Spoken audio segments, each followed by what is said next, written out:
Hi guys, me, Rusty78609, Central Texas, live from my studio in my 26-foot RV. It's 1:05 p.m. Central Standard Time, and it's probably already 100 degrees. It's August the 11th, 2016, Thursday. Anyway, I got a comment from a viewer, subscriber, that says, "Hi Rusty," or "Hey Rusty, love your channel. I've never RV'd before, but I'm interested in getting into it. I'm a 55-year-old single woman and would be traveling alone. You can take me with you and I'll help you." Anyway, enough said about that. We'll pursue that at another time. "I would like to explore the country a bit and go on long extended trips. What would you recommend for a newbie like me? Travel trailer, fifth wheel, or small motorhome? Thanks for your response." And the reason I'm doing this video is the response that I gave her it's short, and I want to expand on it, but I'll give you the response right here. "I would recommend a small motorhome first choice, or next a small RV, a casita or a scamp. You can pull those with an SUV and get approximately 15 miles to the gallon or more. Motorhome will get you 8 to 10 max. As you start your search, if you have more questions, let me know. But now let me just get into it. The things you're going to run it, there are a lot of choices, okay? You can go with a fifth wheel, a bumper pull travel trailer. You can go with a large one, small one. You can get pop-outs or not pop-outs or slide-outs or whatever they call them. You can get a Class A, Class B, Class C. So you got a lot of choices in there. You just have to pick the one that suits you. And, what I would recommend, you might consider, I don't know your financial circumstances at all, but you might consider renting a Class C motorhome and just see if that's something that you would enjoy. You can rent them by the day, week, month, whatever. And, RV America is one of the sites, and there are others. And you can rent them. So, it might be a little costly. I would imagine it'll cost you, I don't know, $500 a week or more. I'm not sure. It depends on what size you get and where you're located and the time of the year and a lot of variables on that. But suggestion there, rent a Class C and see if you like it. If you do, well then pursue that. The prices of new Class Cs, even the smaller ones, are in the $60,000 and up range. And of course, you can always buy a used one. But when you start buying used merchandise, you have to be really careful, and you never know, okay? It's kind of like winning the lottery, because when people trade things in or sell them, normally there's a reason, okay? And that reason probably has something to do with the mechanics of that thing, whatever it is. Now, you might be able to find a retired individual that has had a motorhome for 3 or 4 years and they just don't feel like they can do it anymore. You might hit something there.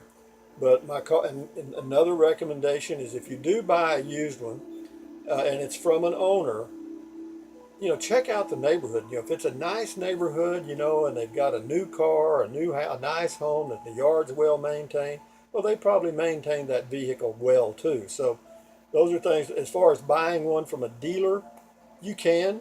It doesn't matter. I mean, I don't know if it makes a lot of difference. But either place you get them, if you get a travel trailer, fifth wheel, or motorhome that's under 10 years old, you can get an extended warranty. Now, should you get the extended warranty if you buy a used product? Yes, if that RV is more than 4 years old, 4 or more, I would recommend getting the extended warranty. It's going to cost you around $1,200, I imagine, in that range. But if you get the one I had an extended warranty one time, and it worked for me. It was from a company out of Florida called Advantage, and I used them 3 or 4. They replaced the air conditioner, the refrigerator, something to do with the oven. No questions asked. I actually had a guy come out to where I was parked in the RV park, and they did it on site, and Advantage paid the whole ticket. So no complaints on that, on their extended warranty. Are there other extended warranties that may not be as good? Probably. Probably. So you have to check those out. As far as a bumper pull travel trailer, the reason I would recommend Scamp or Casita is, even though they're small, they are very well built and they're lightweight. You can pull those with an SUV type vehicle. You will need an SUV type vehicle that has a towing capacity of 2,000 to 3,000 pounds, depending on which Scamp or Casita model you select. I've got a 26-foot bunkhouse Jayco J-Flight travel trailer that you need a big truck to pull with. You got to have a big vehicle to pull this thing with. It ain't easy. And not only that, when you pull in to get gasoline, you got to be careful because you're taking up a lot of space.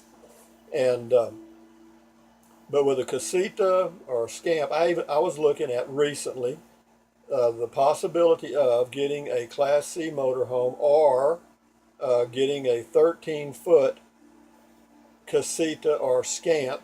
They're fiberglass units, travel trailers, and living in it full time. I've lived in RVs for 23 years. I'm a single male. I'm 71 years old, and so it's okay for me. I don't need any more. And if you're a minimalist sort of like that, and you're not going to be taking a lot of stuff, then those smaller units will work very well. They're easy to pull, and you can go a lot of places in that type of unit, or pulling that type of unit, than you can in a 40-foot, pulling a 40-foot fifth wheel, or a 36-foot fifth wheel, or in a 40-foot motorhome, or a 36-foot motorhome.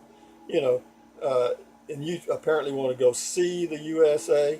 So if you want to see the USA, you're going to have to get off the beaten path. And another suggestion I would make is, in the initial bargaining process or search, if you're looking for something that's used or pre-owned, same thing.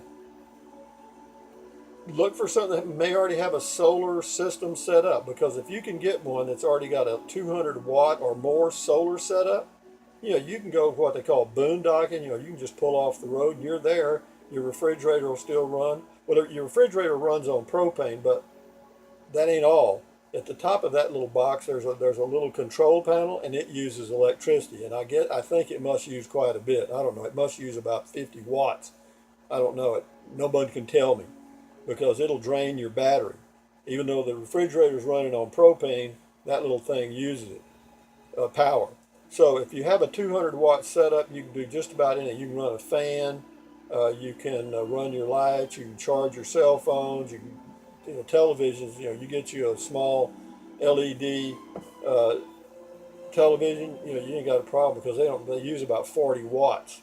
So, but again, solar setups are good. In fact, I was looking at that. I was thinking about getting a 13-foot Casita, but be sure when you're looking at those smaller units that they have a separate toilet and shower. Even though they're combined, you've got the toilet on one side and the shower right next to it. That's an additional feature, so they don't all come with that. And you want holding tanks. You want black water, gray water, and fresh water holding tanks, those 3 tanks. Because when you're in an RV and you're using the restroom, you got to store the water until you can find a place to dump it, unless you're at a site that has what's called a full hookup. That's electric, water, and sewage, okay, a hose thing. So having said all that, I guess I've totally confused you.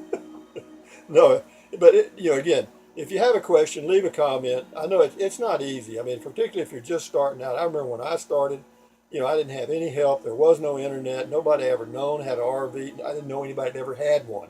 All right. So it was all new to me. Did I make some mistakes? You bet. The first RV I bought was a dead loser. Never buy an RV that's been stored along the coast. All right. The salt water eats them up. And I'm talking about the wood, the metal, everything. Boo on that.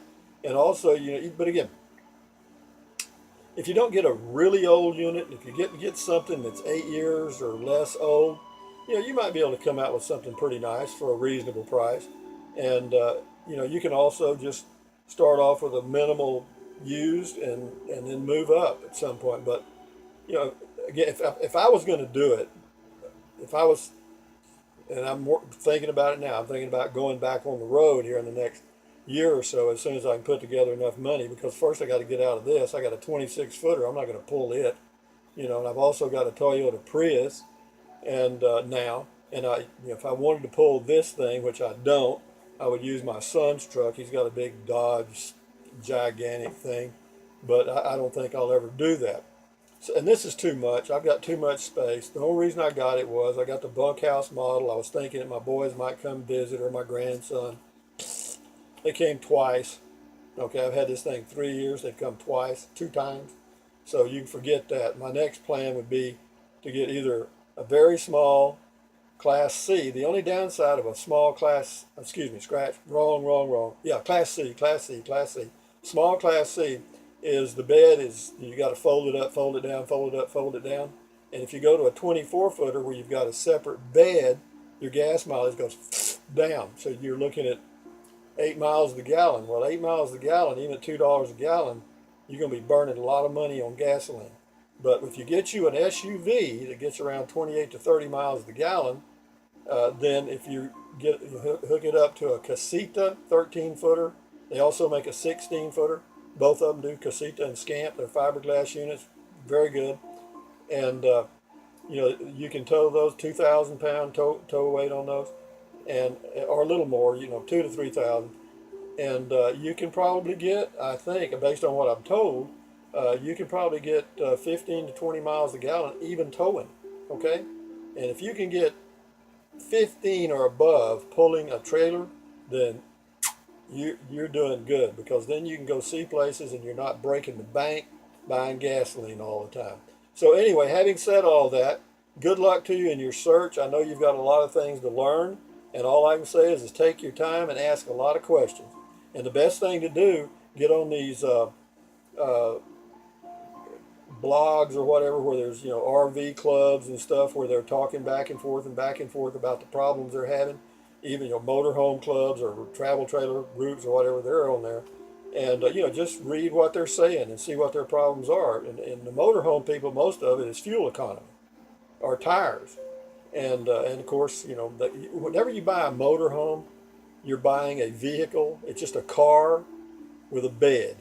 In other words, you have to change the oil and repair engine things, and it's got its own air conditioner. Of course, there's also an Onan generator that runs the roof AC. My recommendation on that is get you a Casita or a Scamp without their AC, or if they have the Casita comes with a small window AC. It's an 8,000 BT unit, and it'll cool that thing, I guarantee you, even in the Texas heat. Because I've got, right now, I don't use my roof AC. The reason is they're the most inefficient air conditioners ever made. I've got a window unit back there in a room there that the air can get around here. I'll show you. See this? Okay. And so, but anyway, I've got an air conditioner back there, but it's just a little window unit, and it's 6,000 BTUs, or I believe it might be 8. Let's say it's 8. Okay, 8,000. But it cools this full RV it keeps it at 78 degrees, even in 102 degree Fahrenheit temperatures. So if it was me, I'd get me an SUV that gets 28 miles a gallon, buy me a 13-foot Casita with their little window air conditioner, and be sure it has the little bathroom and stuff, and the holding tanks, etc. And then that's the way I'd go. And also, if you get you a SUV, get one with a backup camera. You'll never regret it. Not when you're towing, because backing up, there's a lot of RV places you go in, you got to back in. And also, whenever you're backing up to hook it up, if you have a backup camera, that'll help a lot, getting it lined up so that you don't have to, because I did it by myself, and I'd back up a little bit, get out and look, back up a little bit, get out and look. It took 4 or 5 times before I finally got it lined up so I could hook the RV up. Anyway, this thing's gone on long enough. And I hope I didn't confuse you too much. But for you new guys, male, females, or whatever, well, in my world, there's only males and females. Now, in somebody else's world, there may be other things, but there's only males and females. That's all I know. So, having said that, thumbs up, carpe diem, adios, bye bye. Why do I do that? You probably watched the video, or somebody must have. Bye.